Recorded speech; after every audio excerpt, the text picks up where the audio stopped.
আমি ধন্য গো রাসূল তোমাকে পেয়ে, আমি ধন্য গো রাসূল তোমাকে পেয়ে। আমি আরো বেশি ধন্য তোমার উম্মত হয়ে, আমি আরো বেশি ধন্য তোমার উম্মত হয়ে। ধন্য গো রাসূল তোমাকে পেয়ে। এ যুবক বন্ধু আমার, আল্লাহ পাক রব্বুল আলামিন মহাগ্রন্থ আল কোরআনে জানায় দেন, ফাবিমা রাহমাতিম মিনাল্লাহি লিনতা লাহুম। ও আমার পয়গম্বর শুনি নাও, আপনার দিলটাকে আমি আল্লাহ পাক পরিপূর্ণভাবে রহমত দ্বারা ভরে দিলাম। আপনার দিলের মধ্যে এত পরিমাণে দয়া দিলাম, আপনার অন্তরটাকে আমি পরিপূর্ণভাবে রহমত দ্বারা ভরে দিলাম। আপনার পরিপূর্ণ শরীরের মধ্যে রহমত আর রহমত, দয়া আর দয়া। আপনার ব্যবহারে তো কুমল। ফাবিমা রাহমাতিম মিনাল্লাহি লিনতা লাহুম, যার কারণে যারা আপনার দুশমনি করে, লিনতা লাহুম, তাদের সাথেও আপনি ভালো আচরণ করতে পারেন। যারা আপনার প্রেমিক, তাদের সাথেও আপনি ভালো আচরণ করতে পারেন। কেমন মায়ার নবী আমার, আমার পয়গম্বর মুহাম্মদুর রাসূলুল্লাহ সাল্লাল্লাহু আলাইহি ওয়াসাল্লামকে আল্লাহ পাক এত বড় কোমল হৃদয়ের অধিকারী বানিয়েছিলেন, এত বড় রহমতওয়ালা বানিয়েছিলেন, যার কারণে দিনের বেলা যেই বেঈমানগুলা আমার নবীকে গালি দেয়, রাতের অন্ধকারে সেই বেঈমানগুলা নবীর তেলাওয়াত শোনার জন্য, নবীর তাহাজ্জুদ নামাজের তিলাওয়াত শোনার জন্য নবীর হুজরা মুবারকের পাশে দাঁড়ায়। এ দুনিয়াবাসী ভালো করে শুনে নাও, লানা শামসুন ওয়ালিল আফাকি শামসুন। ও দুনিয়াবাসী শুনে নাও, লানা শামসুন ওয়ালিল আফাকি শামসুন। দুনিয়াবাসীর একটা সূর্য আছে, আমি আয়েশা সিদ্দিকা রাদিয়াল্লাহু আনহার একটা সূর্য আছে। কিন্তু দুনিয়ার সূর্যটা কেমন? দুনিয়ার সূর্যটা ফাইন্নাশ শামসা তাতলুউ বাদাল ফাজর ওয়া শামসি তাতলুউ বাদাল আশাই। দুনিয়ার সূর্যটা কেমন ভালো করে শুনে নাও। ফজরের পরে দুনিয়ার সূর্যটা উদিত হয়, আর মাগরিবের আগ মুহূর্তে সূর্যটা অস্ত যায়। কিন্তু আমি আয়েশার সূর্যটা কেমন ভালো করে শুনে নাও। আমি আয়েশার সূর্যটা হলো মুহাম্মাদুর রাসূলুল্লাহ সাল্লাল্লাহু আলাইহি ওয়াসাল্লাম। রাতের অন্ধকার যখন দুনিয়াবাসীর কোনো সূর্য থাকে না, তখন আমার পয়গম্বর এশারের পরে যখন দুনিয়া অন্ধকারাচ্ছন্ন হয়ে যায়, তখন আমার মুহাম্মদ আমার ঘরের মধ্যে প্রবেশ করে, আর মুহাম্মদের সৌন্দর্যের বরকতে আমি সুয়ের ছিদ্র দিয়া আমি সুতা ঢুকাইতে পারি। চিল্লায়া বলা যাবে কি মারহাবা? একদিনের ঘটনা, রংপুরের মুসলমান, একদিনের ঘটনা হলো, আমরা ভালো করে জানি আমার আপনার পয়গম্বরের দুধ মার নাম হলো হালিমাতুস সাদিয়া। হালিমাতুস সাদিয়া রাদিয়াল্লাহু আনহা আমার পয়গম্বরকে দুধ পান করানোর সময় যখন সমাপ্তিতে ঘটলো, যেই মুহূর্তে আমেনার কাছে আমার পয়গম্বরকে মা হালিমা সুপর্দ করবেন, ডাক দিয়ে বলে, আমেনা ভালো করে শুনে নাও, তোমার ছেলে মুহাম্মদুর রাসূলুল্লাহ সাল্লাল্লাহু আলাইহি ওয়াসাল্লামকে আমি এতদিন দুধ পান করাইছি, এতদিন দুধ পান করাইছি, কিন্তু আমার চোখের দেখা এই জমিনের মধ্যে আমি এত সুন্দর কোনো সন্তান আমি হালেমার চোখে পড়ে নাই। সুবহানাল্লাহ। আমেনা বলে, হালিমা তোমার দৌড় আর কতটুকু? তুমি তো তোমার এই এরিয়ার ভিতরে আছো, তুমি তো সেই মক্কা নগরীর মধ্যে ঘোরাফেরা করে করে তুমি আর কি সন্তান বা দেখেছো? তুমি আর কয়টা সন্তান দেখেছো? কিন্তু আমি আমেনা শহরের মানুষ, তুলনামূলক গ্রামের সন্তানের তুলনায় শহরের সন্তানগুলা সুন্দর বেশি না কম? আমেনা বলে, ও হালেমা ভালো করে শুনে নাও, আমি আমেনা শহরের মধ্যে থাকি, আমি আল্লাহর কসম কি বলে যাই, আমি আমেনার চোখে আমার ছেলে মুহাম্মাদের মতো এত সুন্দর আমি কাউকে দেখি না। এই মুহূর্তে জিবরাইল এই দুইজনের মধ্যে হাজির হয়ে ডাক দেয়া বলে, ও আমেনা, ও হালেমা, তুমিও বললা মুহাম্মাদের মতো এত সুন্দর কাউকে দেখো নাই। আমেনাও বলেছে মুহাম্মাদের মতো সুন্দর কাউকে দেখে নাই। হালেমাও বলেছে মুহাম্মাদের মতো এত সুন্দর কাউকে দেখে নাই। তোমরা কতটুকু ঘুরেছ? আমি জিবরাইল সেকেন্ডের ভিতরে আমি পৃথিবী ঘুরতে পারি। আল্লাহু আকবার। আমি প্রতিদিন প্রতি রাত কত মানুষের জান কবজ করি, আমি কত মানুষকে দেখি, কত ছোট ছোট বাচ্চাদেরকে আমি রাত দিন দেখি। আমিও বলে যাই পুরা পৃথিবীর মধ্যে এই মুহাম্মাদের মতো সুন্দর আমি কাউকে দেখি না। এই মুহূর্তে আমার আল্লাহ ডাক দিয়া বলে, আজরাইল তুমিও তো আমেনার মতো হয়ে গেলে, তুমিও তো হালেমার মতো হয়ে গেলে। আমেনা বলল আমেনার চোখে নাকি এত সুন্দর বাচ্চা পড়ে নাই। হালিমা বলল হালেমা নাকি এত সুন্দর সন্তান কোনোদিন দেখে নাই। আর তুমি জিবরাইল বললা এত সুন্দর সুন্দর বাচ্চা নাকি তুমি আর পৃথিবীর মধ্যে দ্বিতীয় কাউকে দেখো নাই। আমেনা বলল দেখে নাই, হালেমা বলল দেখে নাই, তুমি জিবরাইল বললা দেখো নাই। আমি আল্লাহর জাতের কসম, আসমান আল্লাহ বানাইছি, আমি জমিন আমি আল্লাহ বানিয়েছি।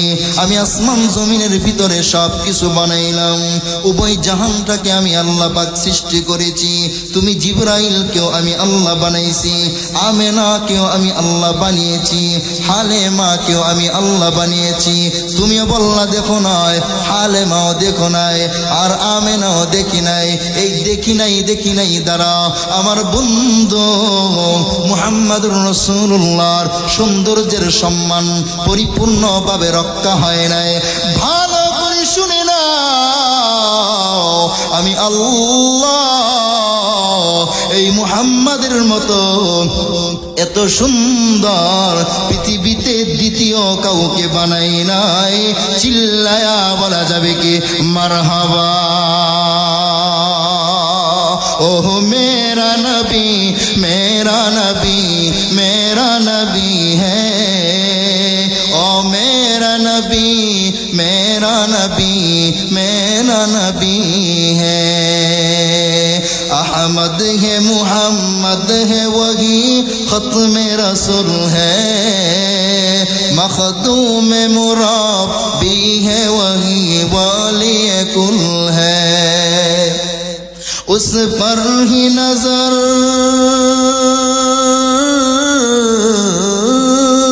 उस पर ही नजर सारे ज़माने की लगी है। ओ मेरा नबी मेरा नबी मेरा नबी है, ओ मेरा नबी मेरा नबी যাবে কি মারহাবা। এই জন্য রে বদরগঞ্জের যুবক, যে কোনো গুণের দিকে তাকান না কেন, কোনো দিক দিয়ে আমার পয়গম্বরের চেয়ে আল্লাহ পাক অন্য কাউকে তো বেশি দেন নাই। এই 4টা গুণ পরিপূর্ণভাবে আমার নবীকে আল্লাহ পাক দান করেছেন। এই জন্য জবাব দেন ও সচেতন যুবক ভাইয়েরা, ও সচেতন বৃদ্ধ বাবারা, ও পর্দার আড়ালের আম্মা জানেরা, সুন্দর করে জবাব দেন, তাহলে আমার নবীকে ভালোবাসতে হবে কিনা? হবে? ফাবিমা রাহমাতিন মিনাল্লাহ,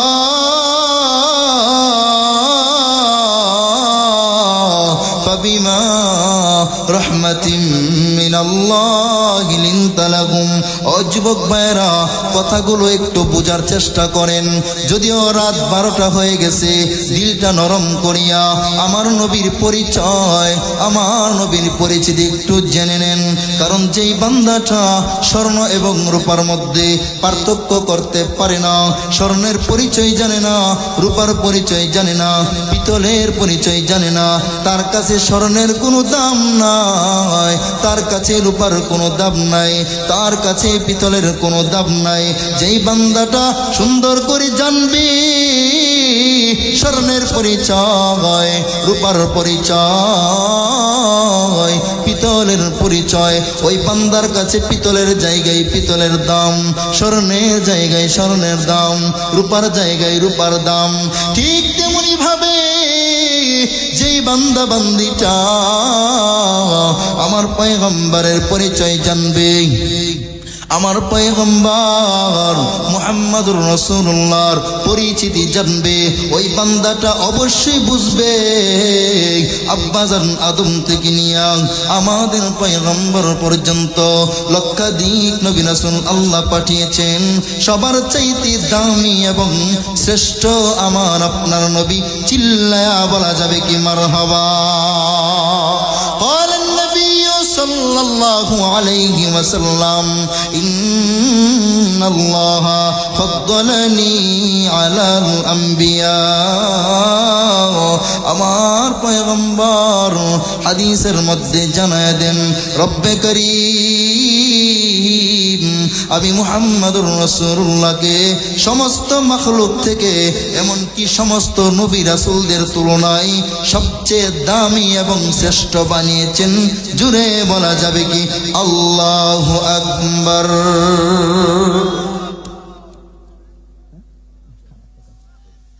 এই যুবক বন্ধু আমার, আল্লাহ পাক রব্বুল আলামিন মহাগ্রন্থ আল কোরআনে জানায় দেন, ফাবিমা রাহমাতিন মিনাল্লাহি লিনতা লাহুম। ও আমার পয়গম্বর শুনি না, আপনার দিলটাকে আমি আল্লাহ পাক পরিপূর্ণভাবে রহমত দ্বারা ভরে দিলাম। আপনার দিলের মধ্যে এত পরিমাণে দয়া দিলাম, আপনার অন্তরটাকে আমি পরিপূর্ণভাবে রহমত দ্বারা ভরে দিলাম। আপনার পরিপূর্ণ শরীরের মধ্যে রহমত আর রহমত, দয়া আর দয়া। আপনার ব্যবহারে তো কুমল। ফাবিমা রাহমাতিন মিনাল্লাহি লিনতা লাহুম, যার কারণে যারা আপনার দুশমনি করে, লিনতা লাহুম তাদের সাথেও আপনি ভালো আচরণ করতে পারেন। যারা আপনার প্রেমিক তাদের সাথেও আপনি ভালো আচরণ করতে পারেন। কেমন মায়ার নবী আমার, আমার পয়গম্বর মুহাম্মদুর রাসূলুল্লাহ সাল্লাল্লাহু আলাইহি ওয়াসাল্লামকে আল্লাহ পাক এত বড় কোমল হৃদয়ের অধিকারী বানিয়েছিলেন, এত বড় রহমতওয়ালা বানিয়েছিলেন, যার কারণে দিনের বেলা যেই বেঈমানগুলা আমার নবীকে গালি দেয়, রাতের অন্ধকারে সেই বেঈমানগুলা নবীর তেলাওয়াত শোনার জন্য, নবীর তাহাজ্জুদ নামাজের তেলাওয়াত শোনার জন্য নবীর হুজরা মুবারকের পাশে দাঁড়ায়। একদিনের ঘটনা, যখন হযরতে ওমর ফারুক রাদিয়াল্লাহু আনহু তখন পর্যন্ত মুসলমান হয় নাই। মুসলমান হওয়ার আগে হযরত ওমর ফারুক ডাক দিয়ে বলে, ও দুনিয়াবাসী ভালো করে শুনি নাও, আমি যখন পর্যন্ত মুসলমান হই নাই, আমি একদিন চিন্তা করলাম, আহারে সারাদিন তো মুহাম্মাদের বিরোধিতা করি, সারাদিন মুহাম্মাদকে হত্যা করার জন্য চেষ্টা করি। আজকে রাতে নিরিবিলি একা একা গভীর রাত মুহাম্মদ যখন তাহাজ্জুদ নামাজে দাঁড়ায় যায়, ওই সময় আমি মুহাম্মাদের হুজরাখানার পাশে দাঁড়ায়া আমি একটু কুরআন তেলাওয়াত শুনবো। ঘটনাক্রমে হযরত উমর জানে না সেদিন যে আবু জাহেলও যাবে, আবু জাহেল জানে না হযরত উমরও সেদিন যাবে, আর আবু জাহেল জানে না সেদিন যে উতবা সাইবা আবু লাহাবরা যাবে, খেলা জমে যাবে। একটু খেয়াল করে দেখেন বদরগঞ্জের মুসলমান, এই দিনের ঘটনা কেমন হয়ে গেল।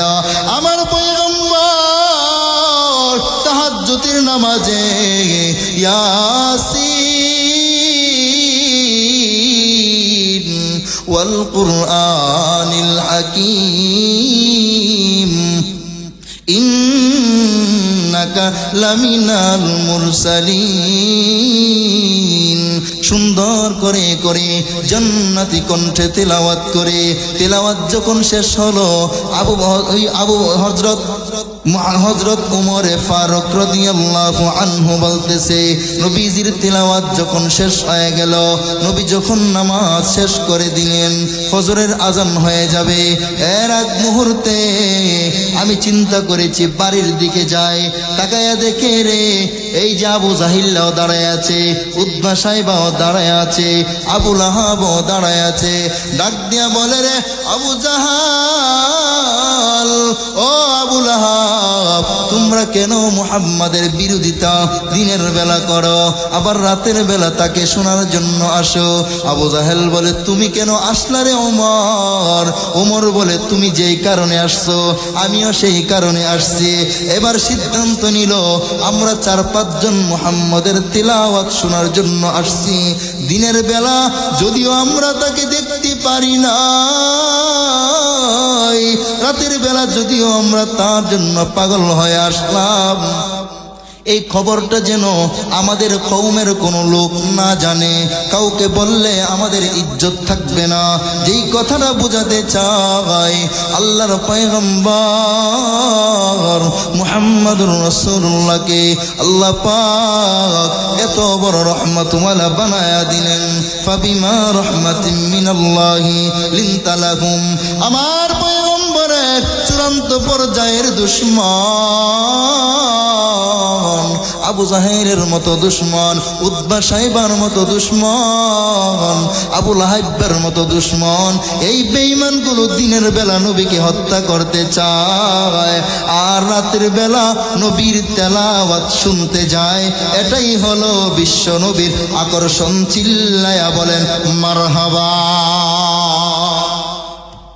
আমার পয়গম্বর আরবের জমিনে যখন আসলেন, ওই আরবের জমিনটা এমন ছিল যেই জমিনের মধ্যে পৃথিবীর অন্য কোনো জমিন ওই জমিনের মতো এত খারাপ ছিল না।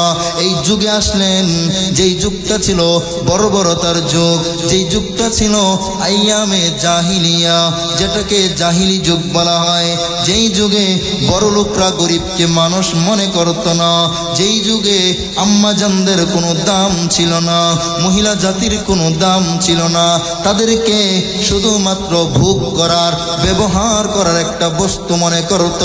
এমন একটা মুহূর্ত আমার পয়গম্বরের আগমন, আমার আপনার পয়গম্বর মুহাম্মাদুর রাসূলুল্লাহ যখন এই জমিনের মধ্যে আইসা দিন যায় রাত পোহায়, কোরআনের দাওয়াত দেয়, হাদিসের দাওয়াত দেয়, আমার নবী মুহাম্মদ সাল্লাল্লাহু আলাইহি ওয়াসাল্লাম মানুষকে আল্লাহর পথে আহ্বান করে, জান্নাতের পথে আহ্বান করে, জাহান্নাম থেকে মানুষকে বাধা দেয়। দিন যায় রাত পোহায়, মুসলমানের সংখ্যা বাড়তেছে, বেঈমানের সংখ্যা কমতেছে।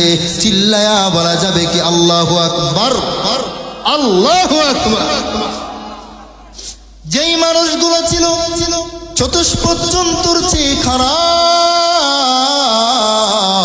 যেই মানুষগুলা ছিল এত খারাপ, যেই মানুষগুলা ছিল এত মূর্খ, যেই মানুষগুলা ছিল জাহান্নামের অধিকারী, জাহান্নামের সাজাপ্রাপ্ত মানুষগুলা, সেই মানুষগুলা আমার নবীকে পায়া, আমার নবীর হাতে হাতে হাত রাইখা, আমার নবীকে দেখা, নবীকে ভালোবাসিয়া, নবীর দেখানো পথ অবলম্বন করিয়া, নবীর সুন্নত অনুযায়ী জীবনটা সাজায়া এত দামি হয়েছে, যার কারণে এই যে হযরত ওমর নবীজির মাথা আনতে যায়, রওনা দিয়া পথের মধ্যে হেদায়েতের মালা পরাই দিল আল্লাহ পাক রব্বুল আলামিন।